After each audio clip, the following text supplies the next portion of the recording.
The fact is that Americans are swimming in credit card debt, and more than half of us struggle if we run into an emergency that costs $1,000. So the reality of this is that having an extra $10,000 would literally change lives. In this video, I'm going to break down exactly how you can get there.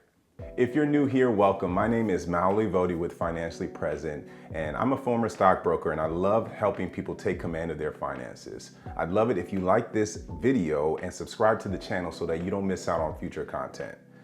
If you're not new, well, welcome back, and thank you very much for your support. Let's get into it. So the first step is to make it digestible. Break it down into small chunks. Let's face it, I mean, most of us don't have $10,000 laying around, and that's the reason why you're watching the video in the first place. The reality of it is that if we want to get in front of financial hardship or money emergencies, we have to be proactive, and that's the way we're really going to get this money. So the first thing you need to do is to break it down. There's a saying of, how do you eat an elephant? Well, you do it one bite at a time, just as you would with anything else that you're going to eat. And obviously, not all of us want to eat elephants, but the idea is that if we have a really big task, we have to break it down. So just take a look at how often you get paid and start from there. If you get paid monthly, take $10,000 and divide it by 12 months. That's $833 a month. If you get paid bi-weekly, well, that's every other week. So you're going to get paid 26 paychecks this year. And that means your goal would be $385 per paycheck.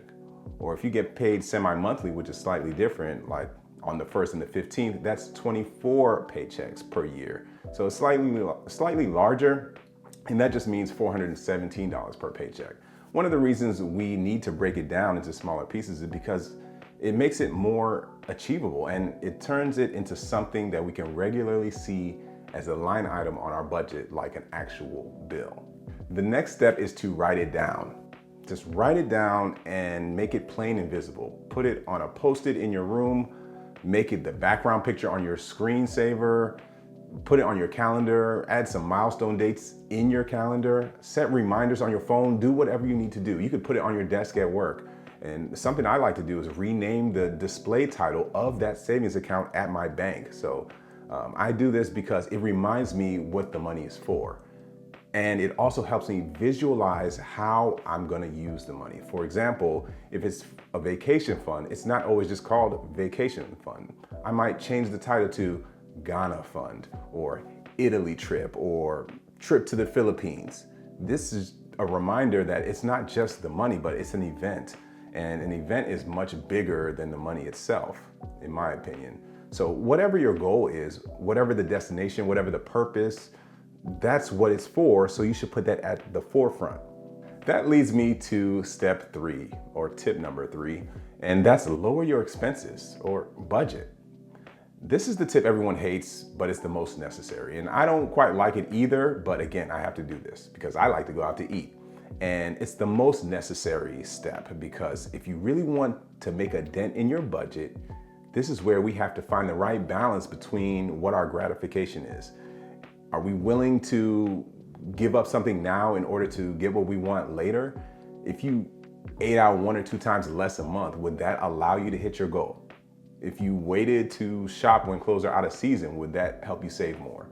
This is the time where you have to make a simple budget and take account of what your income and your expenses are. What's going in, what's going out, because if we don't know it, we cannot properly grow it. And if you never used a budget or need a one-page point of view, I have a free template that you can use, and you can find it below this video. Another reason why we need to do some sort of budget is to understand how much money we have left over at the end of the month. The harsh truth is that depending on what this looks like each month, we will know for sure and very quickly how we can actually hit this goal of $10,000 by the end of the year. And we have to understand where our money is going.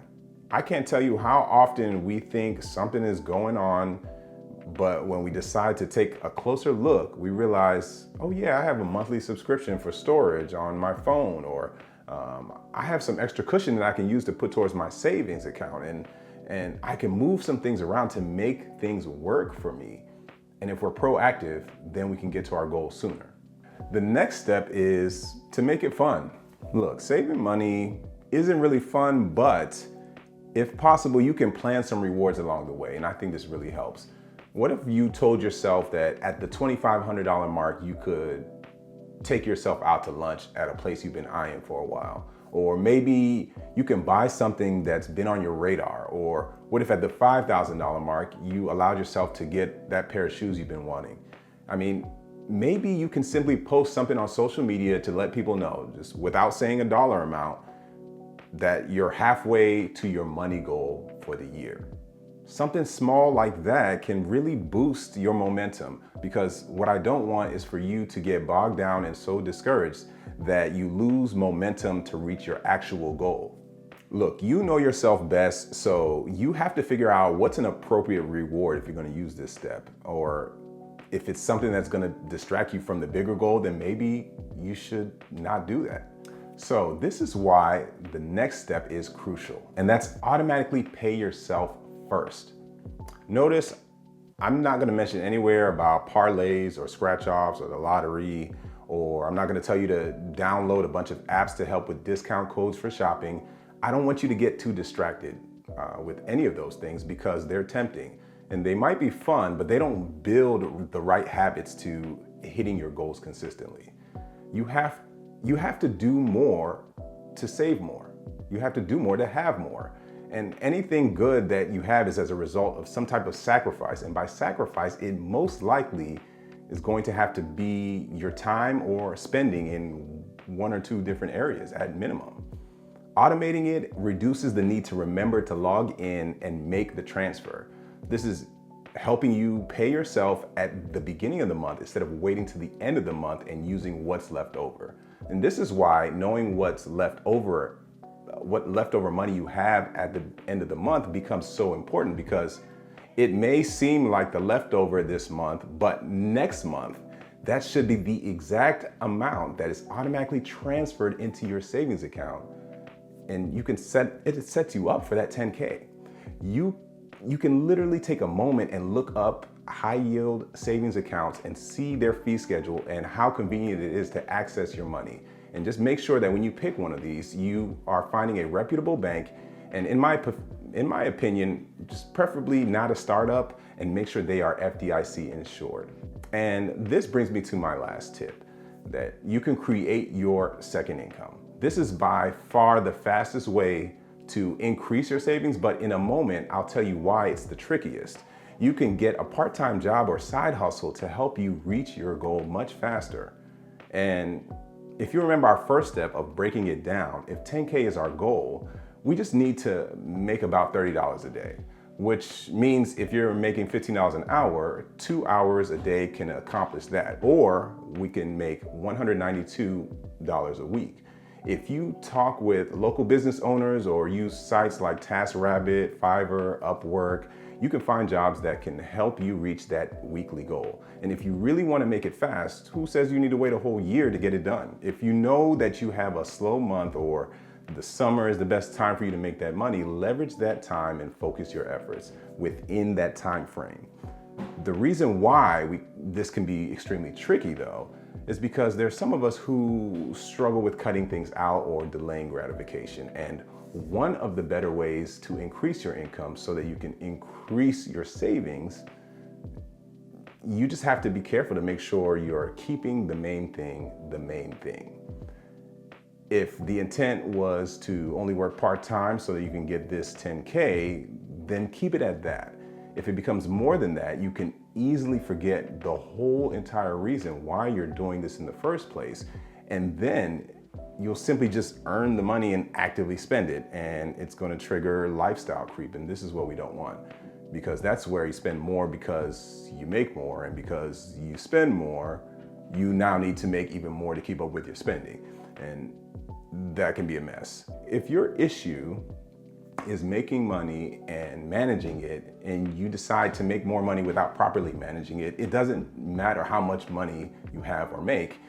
It doesn't matter if you win the lottery or hit big on a parlay or get a settlement from a lawsuit or anything of that nature. If you don't manage it well, it's going to be gone soon. So focusing on how to budget and lower your expenses is more important than making more money. I know 10K in a year seems like a big amount, and that's because it is. $10,000 is a lot of money for the average person, so to save it is going to require you to be realistic with yourself and see if it's going to actually work. Maybe $10,000 is a goal for a longer time frame, and perhaps it might be more realistic to hit $5,000 right now. Perfect. I mean, I think you can definitely get it done because you were committed enough to watch to the end of this video. And it shows that you have an interest in prioritizing your money goals. I know you're going to do it because I'm cheering you on, and it's time for you to take action. If you're ready to get started, your free household budget template is in the description, and I'll see you on the next video. Stay present.